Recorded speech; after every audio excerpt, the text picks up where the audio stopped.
అందరికి నమస్కారం అండి. యాక్చువల్ రీసెంట్‌గా నేను the pre wedding shoot movie చూశానండి. Simple background, simple story. చాలా సింపుల్ యాక్చువల్లీ ఇలాంటి మూవీస్ మనం మలయాళం మూవీస్‌లో ఎక్స్‌పెక్ట్ చేయొచ్చు. సింపుల్ స్టోరీ దాని చుట్టే తిరుగుతుంది. మంచి కలెక్షన్స్ వస్తాయి. సేమ్ అదే కాన్సెప్ట్‌తోని తీశారు. చాలా బా అనిపించింది నాకు గూడా.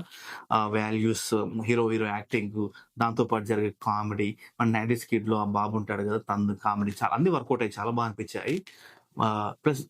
ఓవరాల్‌గా నాకు ఔట్ ఆఫ్ 5కి మూవీకి ఇచ్చే రేటింగ్ నేను 3 వరకు ఇవ్వగలుగుతాను.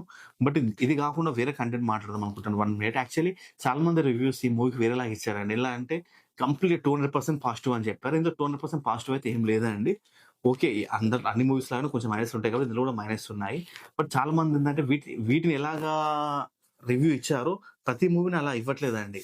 ప్రతి మూవీస్‌లో మైనస్ ఉంటాయి, ప్లస్ ఉంటాయి. బట్ ఈ మూవీలో మాత్రం డిఫరెంట్‌గా అనిపించింది నాకు. ఎందుకంటే రివ్యూ ఇచ్చేవాళ్ళు డిఫరెంట్‌గా ఇచ్చారు.